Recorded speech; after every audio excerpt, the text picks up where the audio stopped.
everybody. This is Stefani Rupert. Thank you for tuning in to the Naked Humanity podcast. Today is episode number 30. We have on Erin Bartram, who is a historian of Catholicism, women's issues, and ways in which we relate to these in the public space. I'm very happy to have a historian on the podcast today. Erin is our first historian on the podcast, and I actually found Erin's work when I was looking through the database of an organization called Women Also Know History, which is a really cool place. I definitely recommend checking it out. That documents women's expertise in all of these different areas around the world, and especially in history. And in doing so, provides a platform for women to be experts in the field and get talking points and all that sort of stuff, media connections. And I was really happy to find Erin's work because she has a really interesting perspective. She's got really interesting topics, and she's working on some really interesting things. So our guest today, Erin, is a scholar of women's religious experiences in America in the 19th century, which may sound obscure, may sound too niche or too unique, but she does it in a really interesting way, and it has really huge implications for the way that we think about women, the way we think about religion, the way we think about the Catholic Church specifically, and the way we think about abuse in the Catholic Church, which is a really big piece of what we talk about today. You know, what is distinct about women's experiences, and how can this lens teach us about the way we relate to hierarchy and power and patriarchy and the massive abuse scandals that happen in the Catholic Church, but also, as Erin will point out in this podcast, happen everywhere in our society. And when we villainize the Catholic Church, well, rightfully, but when we villainize the Catholic Church for these abuse scandals, we're sort of abdicating our guilt, or saying, oh, we are not complicit because it is them who do the bad things, and we are not, right? And Erin challenges us to think about our complicity and the ways in which the power and the hierarchy that exist in the church and provide a platform for these scandals actually inhere in so many of our own lives and institutions. Really fascinating and important stuff. So I'm very happy, very excited to jump into it. I'll read you Erin's bio very quickly before we do so. Erin Bartram is an independent historian, one of my favorite kinds of historians, a freelance writer and editor for Contingent magazine. She's also president of the magazine's board of directors. Erin earned a PhD in 2015 from the University of Connecticut, where she studied 19th century U.S. history with a focus on women, religion, and ideas. She co-edits the Rethinking Careers, Rethinking Academia series for the University Press of Kansas. You can read more of her writing on history, pedagogy, and higher education at her website, which is erinbartram.com. So more on the Contingent magazine and Erin's work at the very end of this podcast. You'll hear all about that, and it's very, very cool stuff. So thank you so much for tuning in. I'm very happy to have all of you listening. I'm very, very happy to have Erin on the podcast today. So without further ado, here is Dr. Erin Bartram. Okay, hi. Welcome, Erin. Hi, thank you for having me. Yeah, thank you so much. I was just saying how excited I am to have a historian on the podcast. You are the first historian to be on the podcast. That's interesting because I listened to some, and I guess I wasn't really paying attention because you've certainly covered a lot of topics from historical perspectives and historical topics. So, yes, because history is important, but yeah.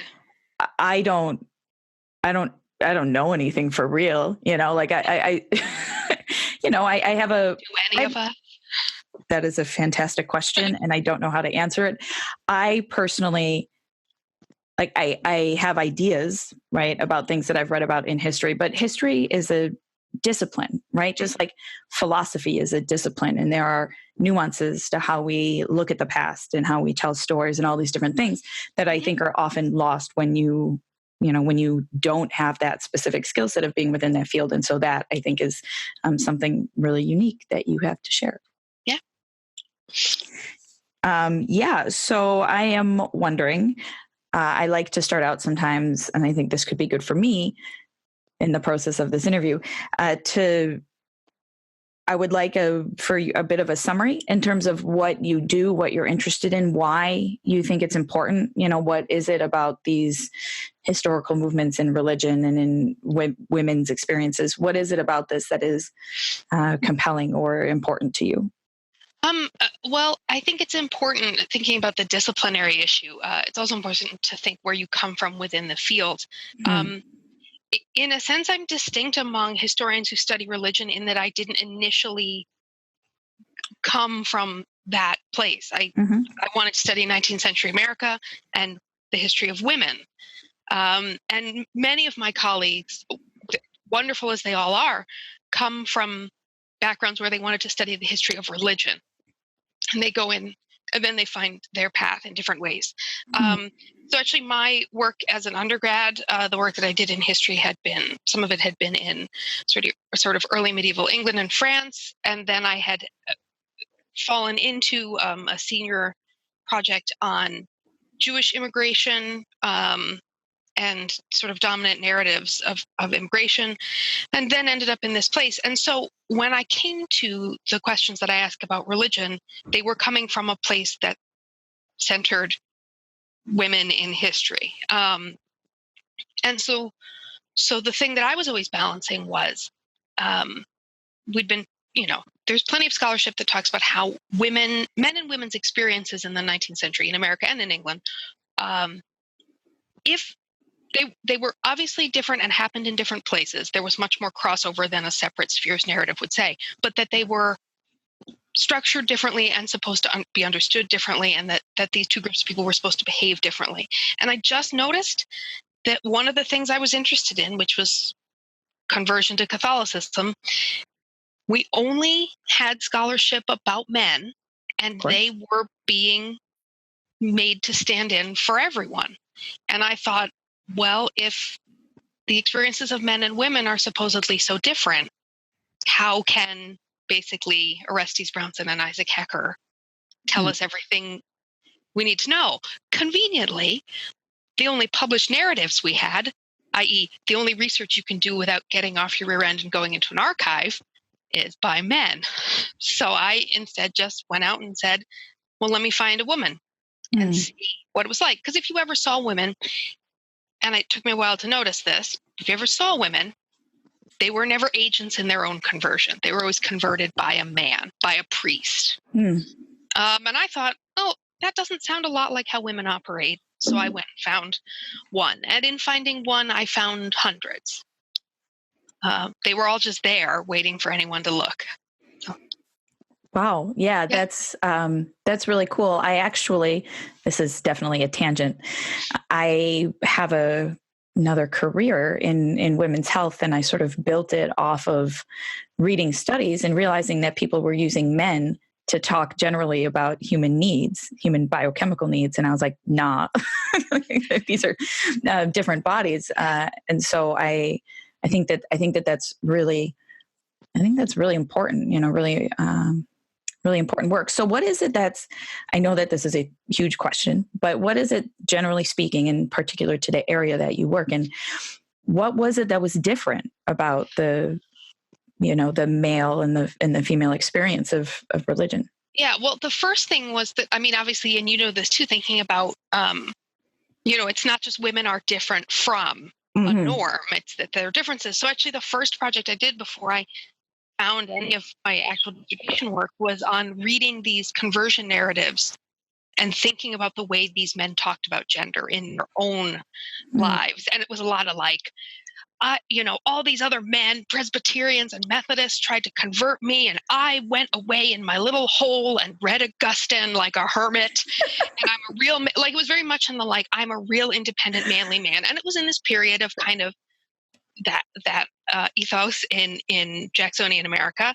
And there was a lot of the evil stepmother Protestant church and the true mother. Freud would have had a field day. It was really intense. And so I thought, I'm not going to just look at how women argue or experience things based on their gender and men don't. It was sort of these very different things. And so what I did, one of my main goals, and I think my dissertation kind of outlines this pretty well, is that when people talk about conversion, particularly to Catholicism, it's always about the road and the path, as in the destination is known, and therefore you look for the path. There's an end point, you look for the beginning. So since all of these really wonderful works, I mean, here's one of them right here on my desk, Jenny Franchot's Roads to Rome, which is a wonderful book that I love. Mm-hmm. It's all roads and paths. And since I had been reading a lot of theory on borderlands, not just on physical spaces, but on people as borderlands, mm-hmm. I wanted to think about converts as sort of embodying borderlands, which meant looking at their entire life. And so what I did at the start was I thought a lot about what are the assumptions that people make, notably that there's no point in knowing anything about these people after they convert. And most scholarship stops there, unless there's someone very prominent.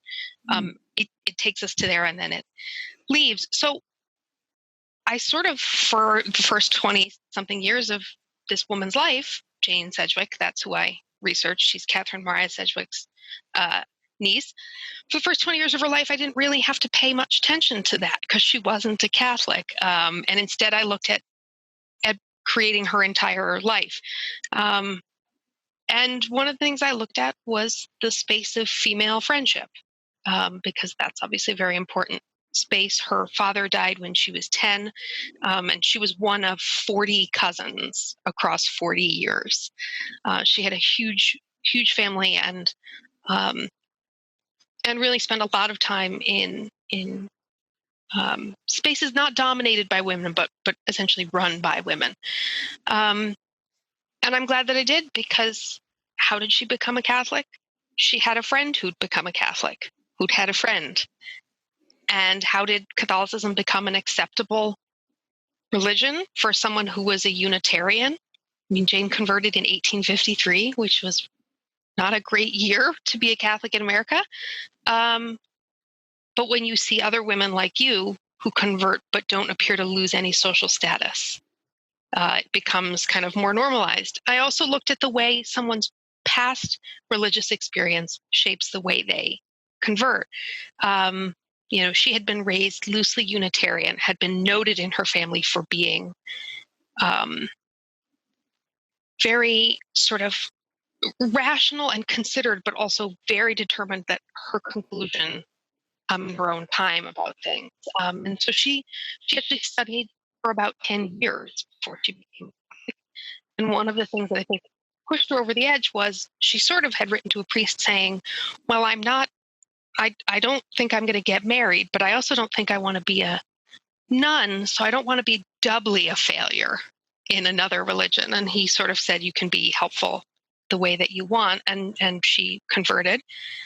And when her Unitarian family, one of her cousins asked, she gave an argument why she converted, written like a proof, basically.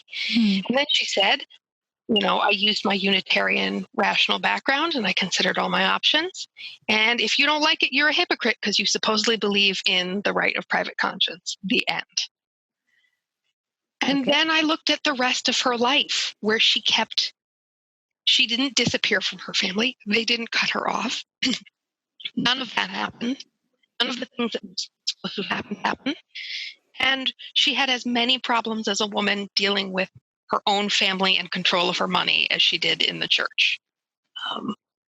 And the value was in all those other convert women that she knew who understood both sides of her experience. Both became her real family for decades. So.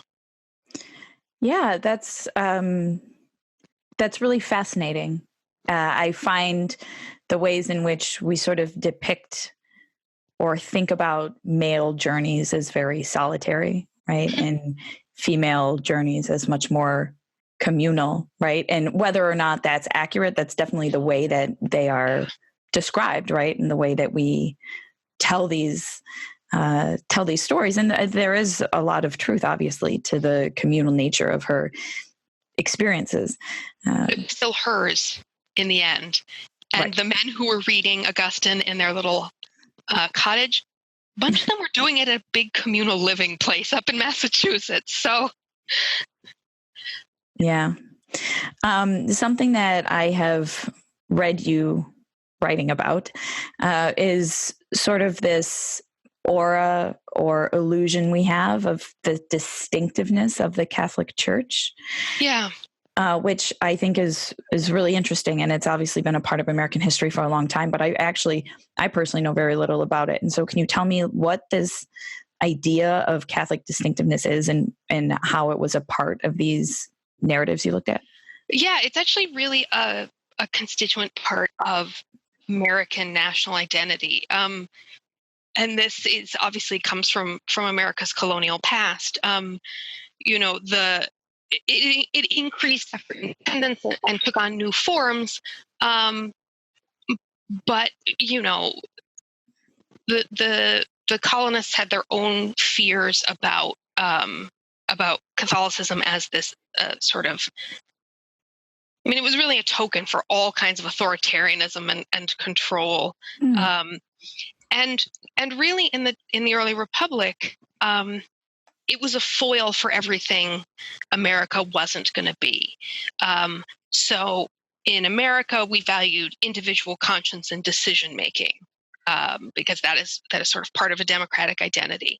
And the Catholic Church didn't allow private conscience, and no one was allowed to think what they wanted to think. And issues of kind of where priests and the laity balance control, ideas of Catholics are the only ones that have weird rituals. Anyone wanting to take a look at the odd public confessions of Calvinist New England, we all have our own rituals. But it was one of those things where no matter what, if there was a kind of Catholic foil to something, it could be made more normal. Well, this is the normal way of doing it, and this is the Catholic way of doing it. And so it's obviously increased in the middle of the 19th century with increased Irish immigration. And one of the things I think that's, I have not run this argument out enough to know if it's real, but just as I think scholars for a long time sort of made the assumption that it was more explainable for women to become Catholic because they were also irrational. Becoming Catholic was an irrational choice to a Protestant-dominated society, but women were also kind of loopy, so what did it matter? I think there's also the argument to be made that maybe women converting wasn't as much of a danger because they couldn't vote anyway. Mm. And it was really the idea of the church controlling people's political decisions that mattered. And as a result, the state I'm in, Connecticut, I think you were barred from holding office as a Catholic, Catholics, Jews, Muslims, atheists, until they redid the Constitution in 1818. And anti-Catholic prejudice is still pretty strong in a lot of places. That being said, it's very much not acknowledged as part of the way academic thinking works. And I don't think it's anti-Catholicism in the sort of active, we sort of would like to drive these people out. I think it's more that the ideas of Catholicism that were central to American Protestant identity have become so built into the way we think about things that if someone is a Catholic, it doesn't matter what else they are. That's the reason for whatever that they do. And so really the issue is kind of, can American Catholics really be fully American? Which is obviously an issue that many presidential candidates have faced. But the more insidious problem, I think, is in scholarship. And it's a parallel to the way we talk about other religions and races and cultures. The suspicion that you have been born and raised here, but your loyalty is elsewhere, or whatever thing you decide to do is because of that. So I just have a piece coming out in Religion and American Culture that's about kind of Catholic ideas of reading after the Civil War. And they're 100% about American issues. It's just that American conservatism and Catholic conservatism happen to be lining up at that moment. But you can't just sort of say it's all Catholicism. But that was a problem that I encountered throughout my dissertation work and after.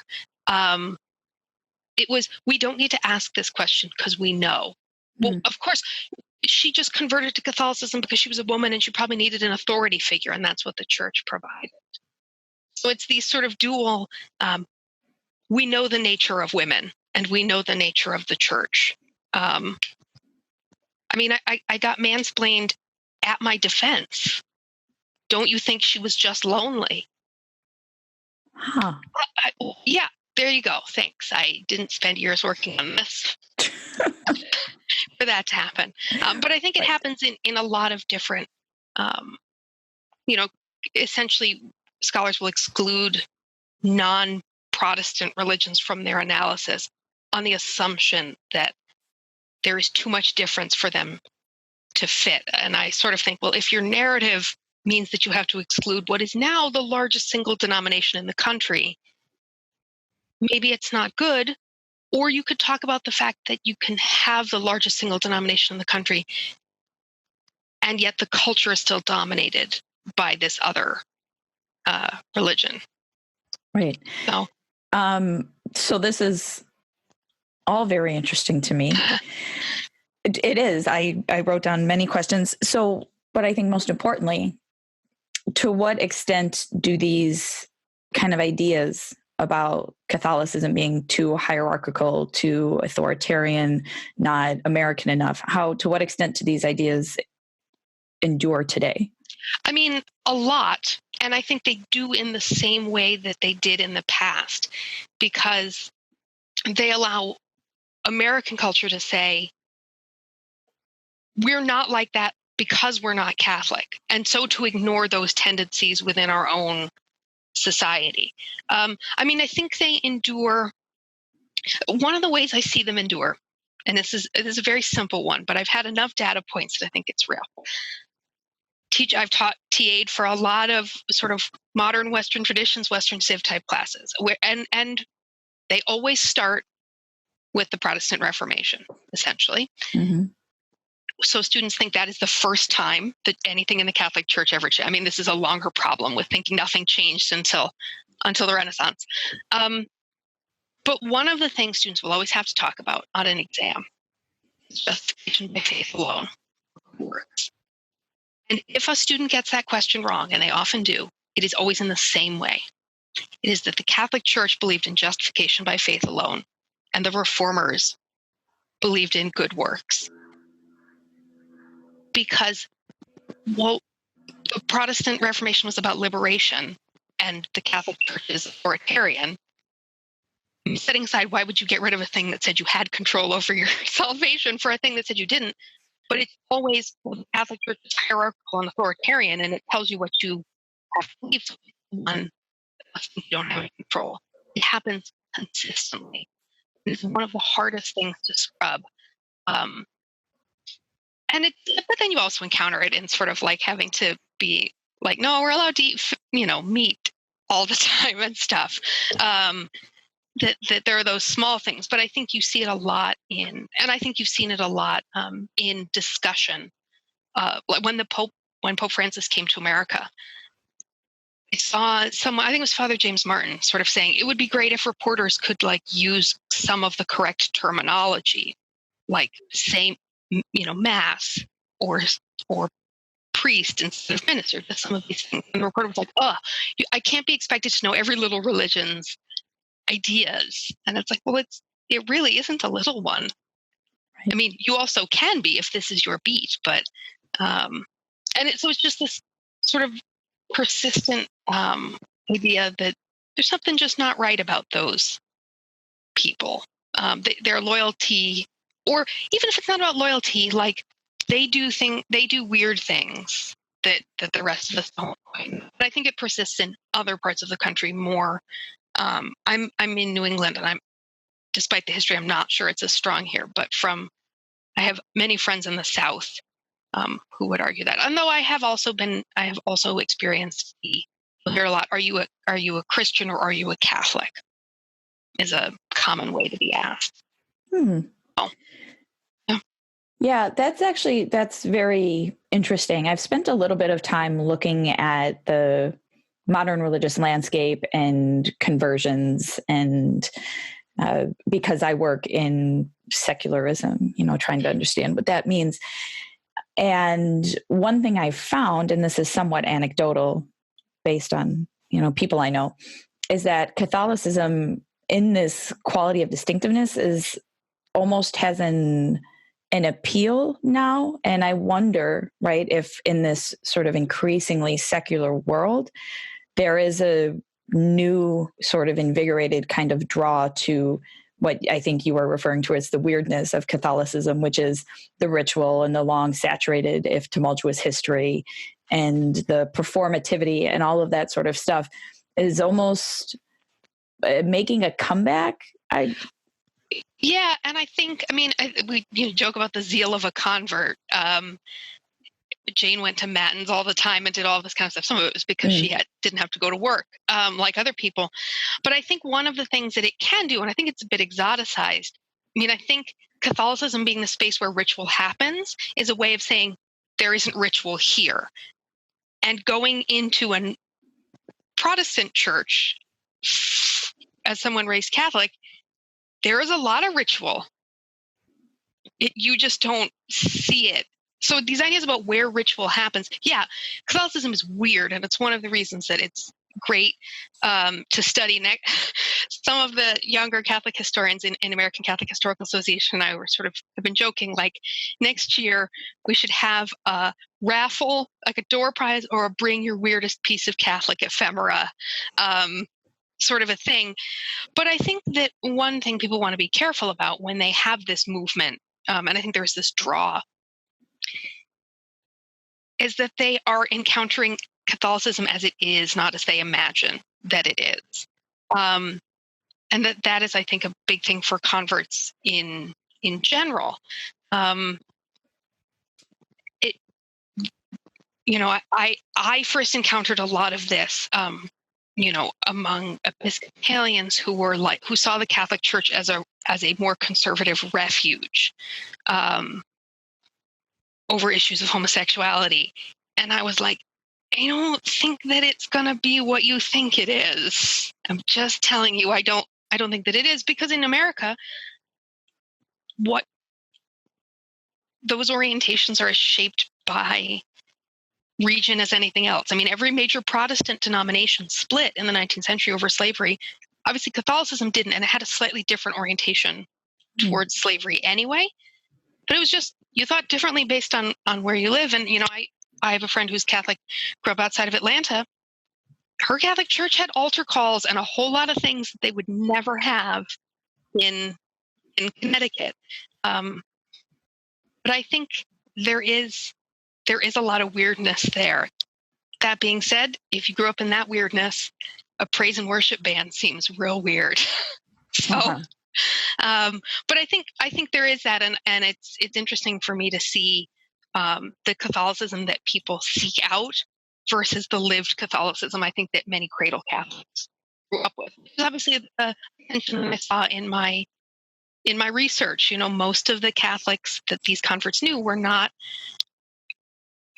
reading the church fathers in the original languages and stuff. So, but it is, I read a piece recently about sort of young people, maybe people our age, going and living with cloistered sisters in this interesting sort of secular religious hybrid community, and it was fascinating. So, what was fascinating about it? Well, it was sort of, nuns are just kind of always the most wonderful and interesting people to study anyway. But it was, what I think was interesting was that these were groups that thought about religion and spirituality differently, came from different angles, but were ultimately sort of not just searching for the same thing, but found the same kinds of practices useful in that search. and that they were all getting on very well because there were more points of contact. And I think that's often the argument that I'm making in my own research, that if you look for differences, they're very easy to find, but that oftentimes that means you are actively ignoring 75%, which is similarity. And it's a little more subtle and insidious than some of the active othering. It's just the assumption of difference. And I suppose I was guilty of it in that, I assumed maybe men and women experienced this differently. I think they didn't experience it differently. I think they talked about it differently.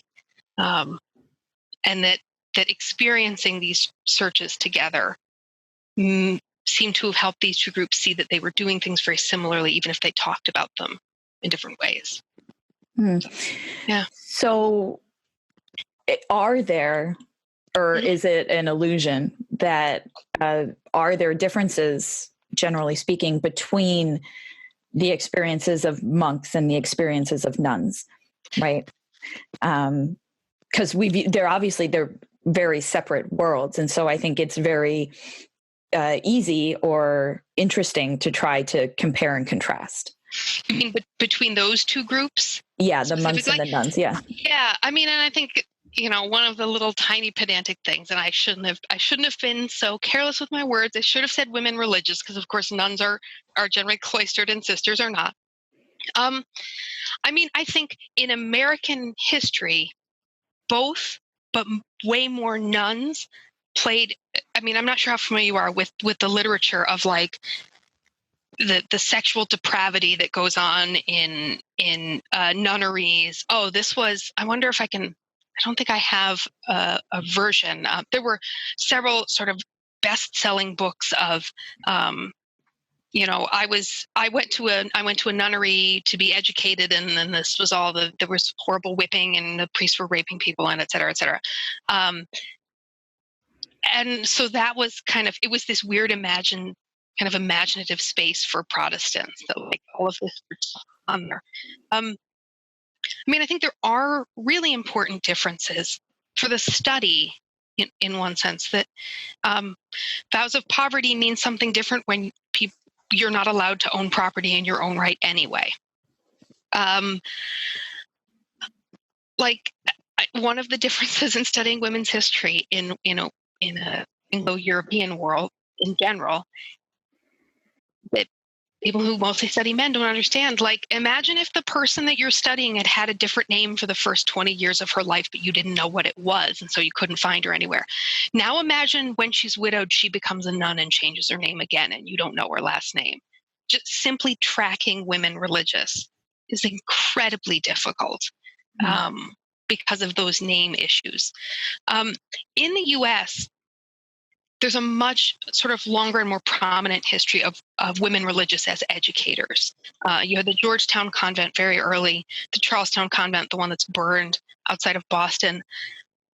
It's full of elite daughters who are there getting, well, they may be Catholic, but they're French. They can give them the best education. The Sisters of St. Joseph in St. Louis set up, I think, one of the first schools for the deaf, and didn't realize that it wasn't allowed to be integrated until the good white folk of St. Louis let them know that this wasn't acceptable. So there is a much longer history there, I think, than with monks and brothers. I think in America, most people are likely to encounter those orders in their own. They're going to encounter Dominicans and Franciscans in their own churches. Where you are likely to. There was a Dominican church near where I grew up. My sister's getting married in a Franciscan church in about a month. So I think you encounter them in very different places. And I don't think there's really much mythology built up around monks in the US. I don't think most non-Catholics would know that they really still exist, unless you happen to live near a monastery. There's one up in Spencer, Mass. That it's a Trappist monastery, I think, that brews beer, and so gentlemen will know about things like that. But I think they hold very different places.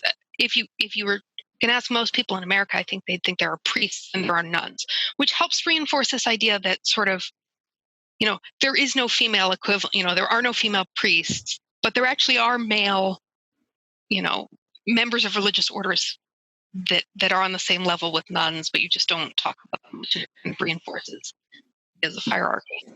Right. Yeah. So this idea, returning to this idea of Catholic distinctiveness, and you mentioned the sorts of things that we talk about and hype and should be talking about and hyping, right? I think you called it depravity in the church and all of these abuse scandals. Can you tell me how this idea of Catholicism being Catholicism either A, like makes an actual difference in whether and how much and the quality of abuse is going on, or B, why we have that illusion, even though it's not necessarily. Well, yeah, I think one thing to keep in mind, and again, this is another, I'm not sure anyone else makes this argument, but it's certainly something that emerged to me in my own work, is that much of the scandalous literature about what goes on in convents in the 19th century, it was very much,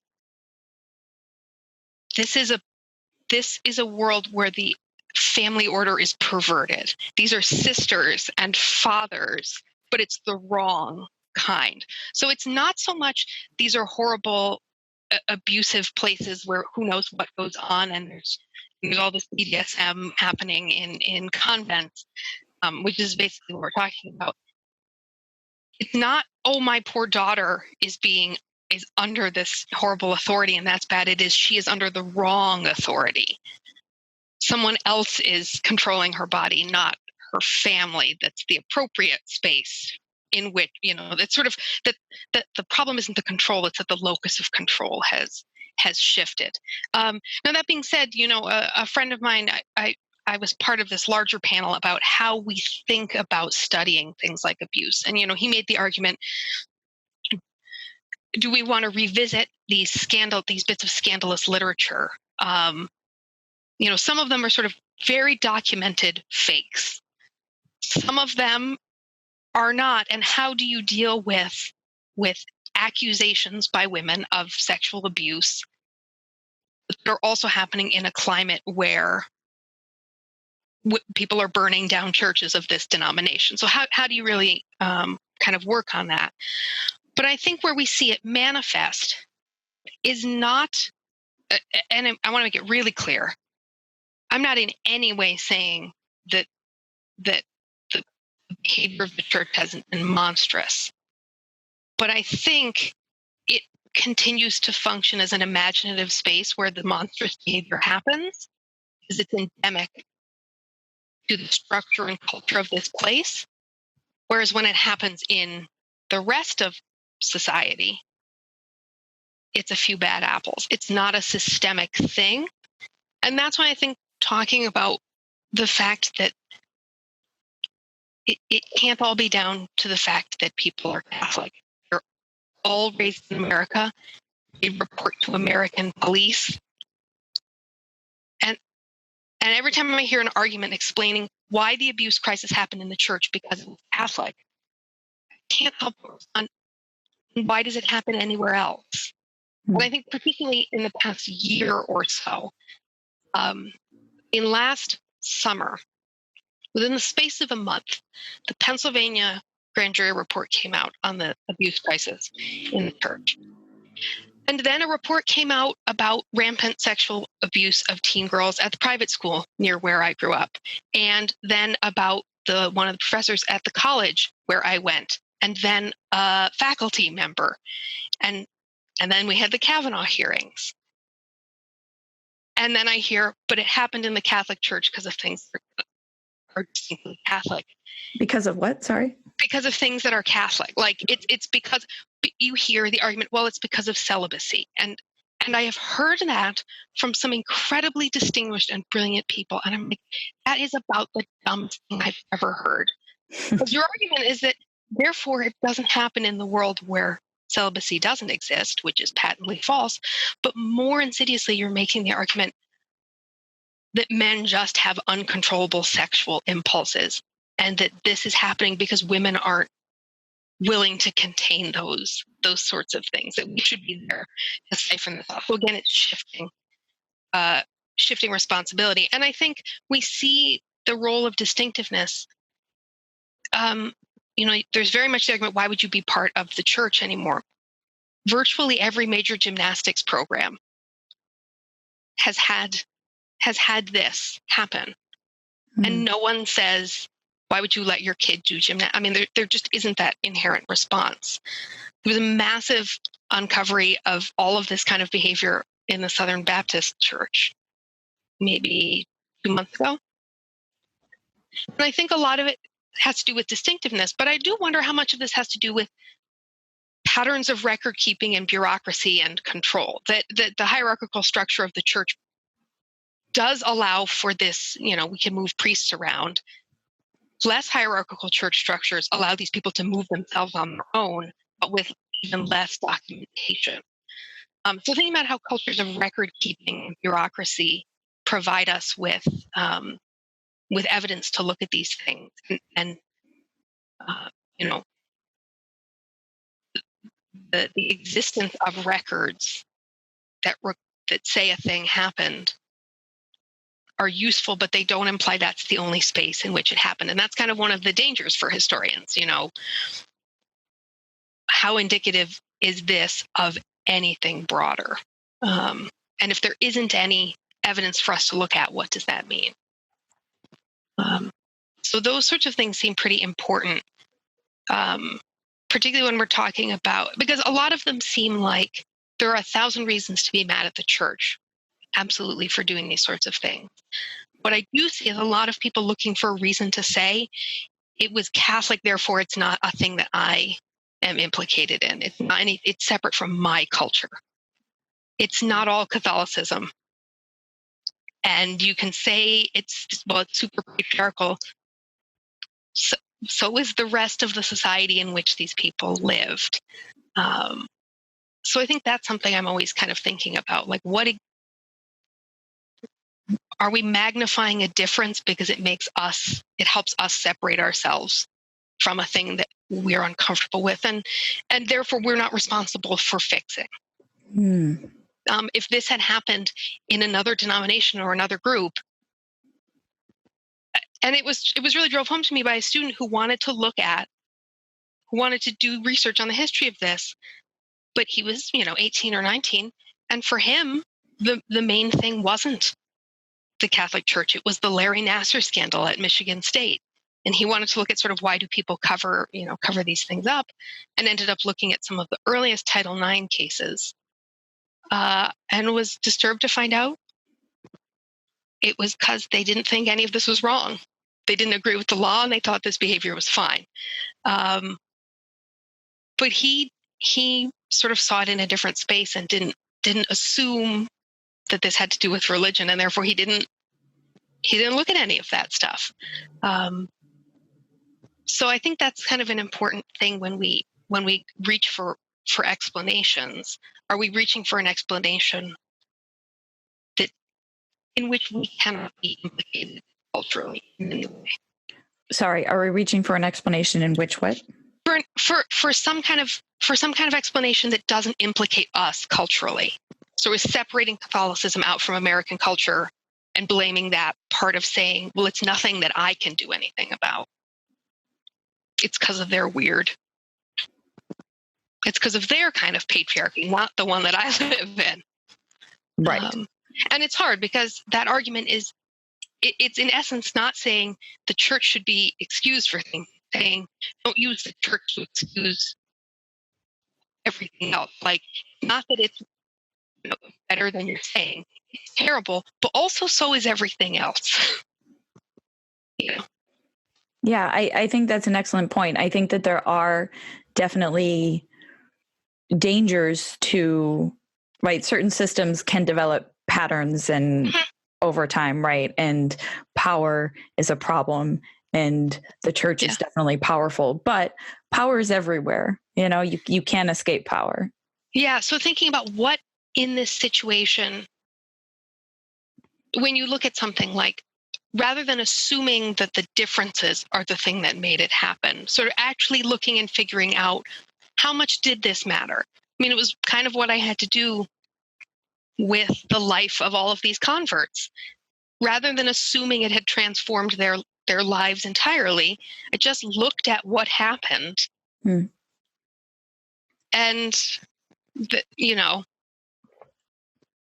that was it. You started with the evidence as opposed to the assumption.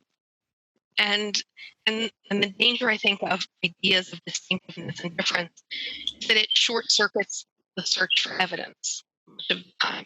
We don't need to ask this question because we know the answer. And I think the intersection of women's lives and religion.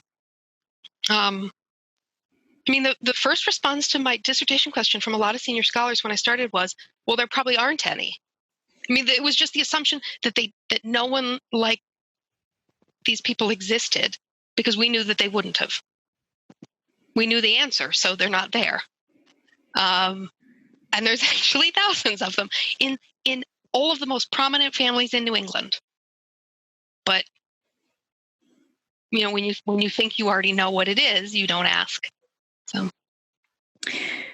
that is a very, very important point, and maybe we should end with it. But I think that's so important, and so often we think that we're starting from the evidence, right? Like we don't even know the massive set of assumptions that we're carrying around with us, because as human beings, we just, we make sense of things. We build frameworks, we build our ideas off of them. It's how we live and function. Right. It's how we get by. But if we want to actually get to the bottom of something, we have to be really systematic and really intentional about finding those assumptions. Yeah.